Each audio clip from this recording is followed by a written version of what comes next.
નમસ્તે, જય શ્રી કૃષ્ણ બાળ મિત્રો. ચાલો આજે આપણે શું કરવાના છીએ? ગયા લેક્ચરમાં આપણે જે કવિતા સમજ્યા, તબ યાદ તુમ્હારી આતી હે, કોણ હતા કવિતાના કવિ કોણ હતા? કેટલાને યાદ છે? ચાલો, આ કવિતાના કવિનું નામ છે રામ નરેશ ત્રિપાઠી. બરાબર? તો આજે આપણે કવિતાનો સ્વાધ્યાય સમજવાના છીએ. અત્યારે તમારે સ્વાધ્યાય સમજવાનો છે અને પછી જાતે ભરવાનો છે. અત્યારે ખાલી સમજવાનો છે. ચાલો, તો આપણે જે ગયા લેક્ચરમાં સમજેલા, કવિ ભગવાનને કહે છે કે મને તમારી બહુ યાદ આવે છે. તો કવિએ લખેલું છે કે કવિને ભગવાનની ક્યારે ક્યારે યાદ આવે છે. તો અહીંયા એના વિશે સમજાવેલું છે. चिड़िया भोर में उठकर इस तरह चहचहाने लगती है जैसे वे खुशी के गीत गा रही हो. कलियां अपने दरवाजे यानी दरवाजे रूपी पंखड़ियां खोलकर सोती हुई दुनिया पर मुस्काने लगती है. खुशबू की लहरें फूलों में से निकलकर चारों ओर फैलने लगती है. ચાલો, આપણે સમજેલા ને કે સૌથી પહેલા જે કવિએ કવિતામાં સૌથી પહેલા શું કહેલું છે કે ક્યારે ક્યારે કવિને ભગવાનની યાદ આવે છે? તો કે જ્યારે સવારમાં ચીડિયા એટલે કે પક્ષીઓ બધા સવારમાં ઉઠીને કલરવ કરવા લાગે છે ને, કલરવને હિન્દીમાં કહેવાય ચહચહાના. તો કલરવ કરવા લાગે છે. પછી બીજું કે કળીઓ ખીલીને પંખડીઓ પોતાની ફેલાવીને કળીઓ ખીલવા લાગે છે અને કળીઓ ખીલવાના કારણે ફૂલ બનીને ફૂલમાંથી જે ખુશ્બુ નીકળે છે, સુગંધ નીકળે છે, એ બધા લોકોની આસપાસમાં ચારે દિશામાં ફેલાઈ જાય છે. ત્યારે કવિને ભગવાનની યાદ આવે છે. પછી બીજું કવિ શું કહે છે? वर्षा ऋतु में छम छम कर वर्षा की बूंदें गिरती है और चमचम कर बिजली चमकती है. मैदानों वनों बागों में हरियाली लहराने लगती है.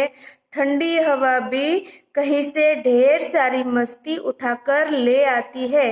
यह सब देखकर कवि को भगवान की याद आती है.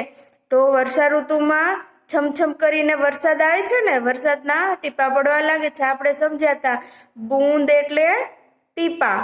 તો વર્ષા ઋતુમાં વરસાદના ટીપા પડે છે ત્યારે પછી ચમચમ કરીને વીજળી ચમકવા લાગે છે. ત્યારે પછી મેદાનોમાં વર્ષા ઋતુમાં વરસાદના પાણીના લીધે જે સુકાઈ ગયેલા મેદાનો હોય એમાં વનોમાં અને બાગોમાં હરિયાળી લહેરાવા લાગે છે ને, લીલોતરી છવાઈ જાય છે. અને પછી વરસાદ આવે એટલે શું થાય? ચારે બાજુ ઠંડી હવા ફેલાવા લાગે છે. બરાબર ને? ત્યારે કવિને ભગવાનની બહુ યાદ આવે છે. ચાલો, હવે આપણે પ્રશ્ન પહેલામાં છે, निम्नलिखित प्रत्येक प्रश्न के उत्तर के लिए दिए गए विकल्पों में से सही विकल्प चुनकर उसका क्रम अक्षर प्रश्न के सामने दिए गए बॉक्स में लिखिए. એટલે સવાલ આપ્યો છે, નીચે થોડા ઓપ્શન આપ્યા છે, એમાંથી જે સાચો જવાબ છે એને અહીંયા બોક્સમાં લખવાનો છે. તો સૌથી પહેલો સવાલ છે, સુબહ ખુશી કે ગીત કોણ ગાતા હે? તો આપણને કવિતામાં કવિએ શું સમજાવ્યું છે? સવારમાં ખુશીના ગીત કોણ ગાય છે? તો કે પક્ષીઓ. પક્ષીઓને શું કહેવાય? ચીડિયા. તો ઓપ્શન એ, સુબહ ખુશી કે ગીત કોણ ગાતા હે? તો એનો જવાબ છે ચીડિયા, ઓપ્શન એ. તો એ છે અહીંયા બોક્સમાં લખવાનો છે. પછી બીજું, સુબહ દુનિયા પર કોણ મુસ્કાતા હે? તો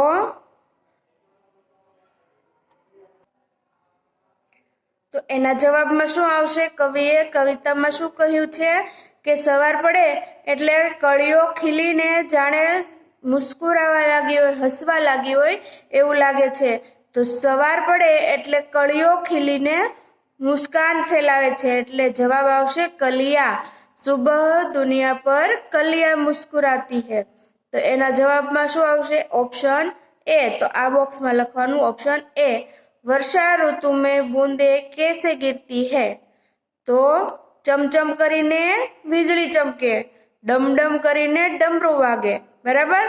તો વર્ષા ઋતુમાં પાણીની બૂંદ, પાણીના ટીપા કઈ રીતે પડે?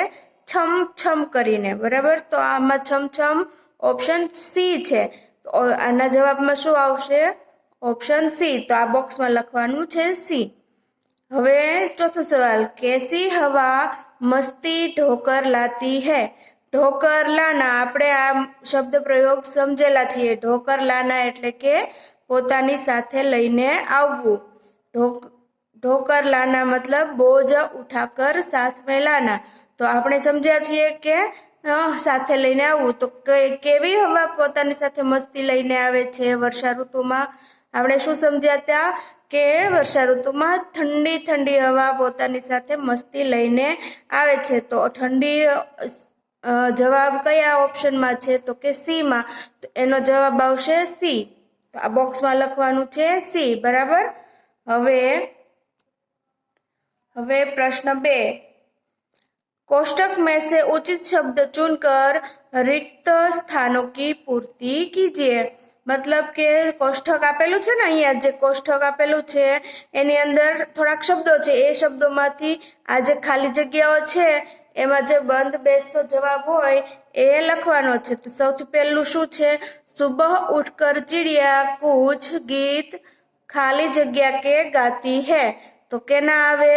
कवितामां आवेलू छे खुशी के गीत गाती है। तो जवाब आवशे खुशी। जो अहींया लखेलू छे खुशी, अहींया लखवानुं खुशी।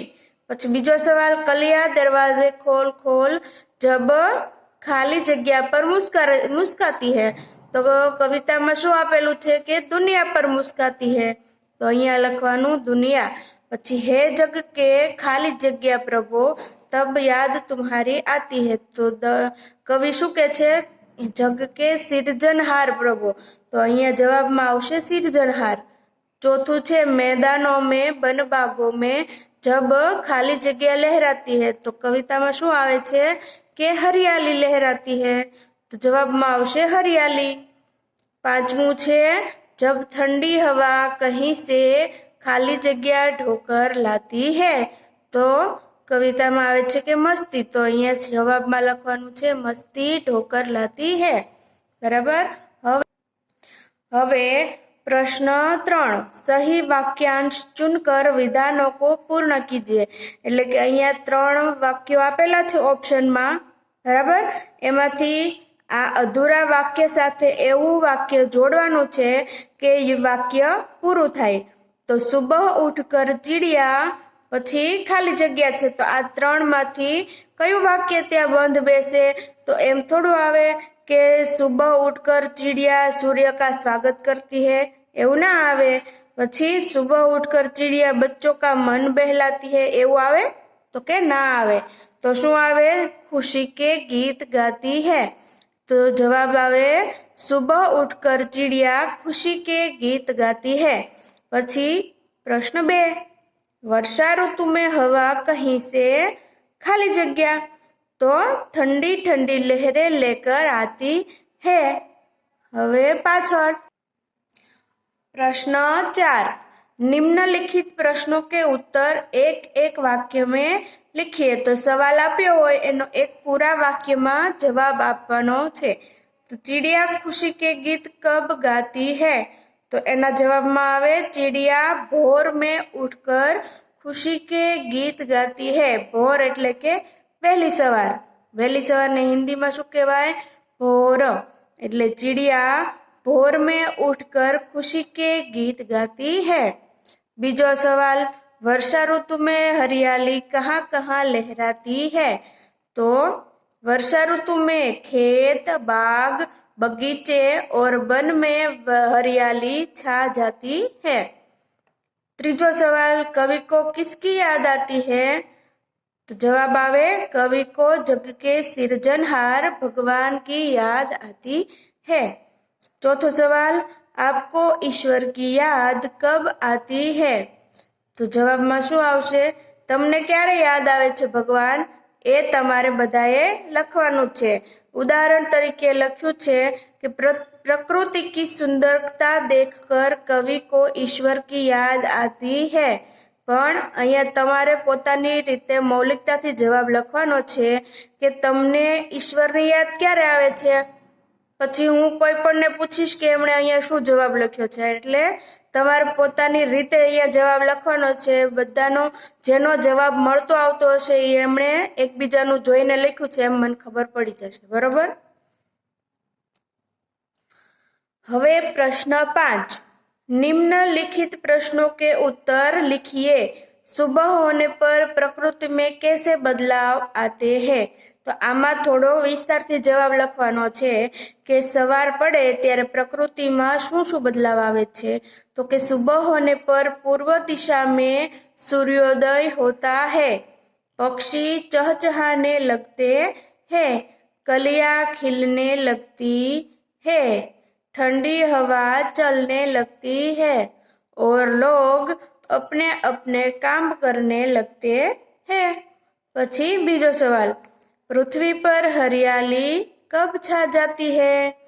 એનો જવાબ છે वर्षा ऋतु में जब बारिश छमछम करके गिरती है तब सूखी जमीन पर पेड़ पौधे और घास उगते हैं और हरियाली छा जाती है.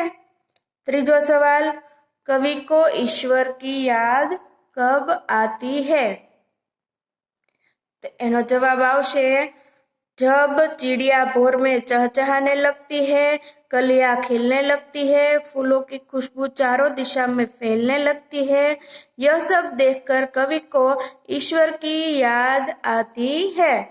हजी तमारे વધારે ઉમેરવું હોય તો તમે ઉમેરી શકો છો કે वर्षा ऋतु में जब वर्षा आती है, बिजली कड़कती है. એ બધું તમારે તમારી રીતે ઉમેરવાનું છે. હું જોઉં છું કે તમારામાંથી કોણ કયું લખે છે અને કોણ પોતાની મૌલિકતા દર્શાવે છે. બરાબર. હવે નેક્સ્ટ સવાલ, પ્રશ્ન 6, નિમ્નલિખિત કાવ્ય પંક્તિ કા ભાવાર્થ लिखिए. એટલે કે કાવ્યની જે કડીઓ આપી છે, પંક્તિઓ, એનો શું અર્થ છે એ લખવાનું છે. તો કે કલિયા દરવાજે ખોલ ખોલ જબ દુનિયા પર મુસ્કાતી है. તો એના જવાબમાં શું આવશે. इस पंक्ति में कहा गया है कि कलियां अपनी पंखुड़ी यानी पंखुड़ी रूपी दरवाजे खोलकर खिलने लगती है और हम सबको ये सिखाती है कि हमें भी अपनी आलस तज कर जग जाना चाहिए. बराबर. હવે બીજો સવાલ, जब छमछम बूंदे गिरती है बिजली चमचम कर जाती है. तो એના જવાબમાં શું આવશે. इस पंक्ति में कवि ने बारिश का बखूबी वर्णन किया है और कहते हैं कि जब बारिश की बूंदें छमछम करके गिरती है और बिजली चमचम करके गरजती है. बराबर. હવે પ્રશ્ન 7, निम्नलिखित शब्दों का अर्थ लिखकर वाक्यों में प्रयोग कीजिए. मतलब એક શબ્દ આપેલો છે, એ શબ્દનો શું અર્થ થાય છે એ લખવાનું છે અને એક એવું વાક્ય બનાવવાનું છે જેમાં એ શબ્દનો ઉપયોગ થતો હોય. તો પહેલો શબ્દ છે કૂક. તો આપણે પાઠ કવિતા જ્યારે સમજ્યા ત્યારે સમજ્યા કે કૂક એટલે શું, તો કે કોયલની બોલી. વાક્યમાં કઈ રીતે પ્રયોગ કરી શકીએ કે સુબહ હોને પર હમેं कोयल की कूक सुनाई देती है. પછી તમારે તમારી મૌલિકતાથી લખવું હોય તો નવા વાક્ય બનાવી શકો છો. આ મેં ઉદાહરણ આપ્યું છે, તો તમારે તમારી રીતે લખવું હોય તો એમ પણ લખી શકો. બરાબર. પછી બીજો પ્રશ્ન, બીજો સવાલ, ઈરાદા. ઈરાદા એટલે સંકલ્પ. તો વાક્યમાં કઈ રીતે પ્રયોગ કરી શકાય. हमें रोज सवेरे आलस तजने का पक्का इरादा करना चाहिए. ત્રીજો શબ્દ છે તરુવર. તરુવર यानी श्रेष्ठ या बड़ा पेड़. तो એનો વાક્યમાં કઈ રીતે પ્રયોગ કરી શકાય. बारिश के मौसम में तरुवर के पत्ते हरे हो जाते हैं. પછી બીજી રીતે કઈ રીતે વાપરી શકાય? તોરવર પર ફલ ઉગતે હે, એવી રીતે પણ લખી શકાય ને, બરાબર. હવે ચોથો શબ્દ મુગ્ધ. મુગ્ધ મતલબ મોહિત, એટલે કે કોઈ પણ વસ્તુથી આપણે મોહિત થઈ જઈએ એને મુગ્ધ થઈ ગયા કહેવાય. તો હવે વાક્યમાં એને કઈ રીતે લખવાનું? હમ ભગવાન કી અદ્ભુત લીલા દેખકર મુગ્ધ હો જાતે હે, બરાબર. તો હવે પાંચમો શબ્દ ગુજારિશ. ગુજારિશ એટલે નિવેદન. તો એના વાક્યમાં કઈ રીતે પ્રયોગ કરી શકાય? हम रोज सवेरे भगवान को गुजारिश करते हैं कि हमें हमेशा सही राह पर चलना सिखाए, बराबर. તો આ રીતે એનો વાક્યમાં પ્રયોગ કરી શકાય અને તમે પોતાની મૌલિકતાથી અલગ અલગ વાક્ય પ્રયોગ પણ કરી શકો છો. હું જોઈશ કે કોણે કઈ રીતે વાક્ય પ્રયોગ કર્યા છે, બરાબર છે. આટલું સુધી સમજાયું. હવે હોમવર્કમાં પ્રશ્ન 8,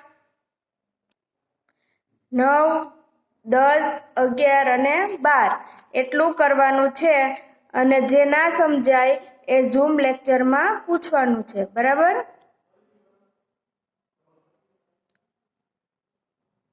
ઓકે, થેન્ક યુ.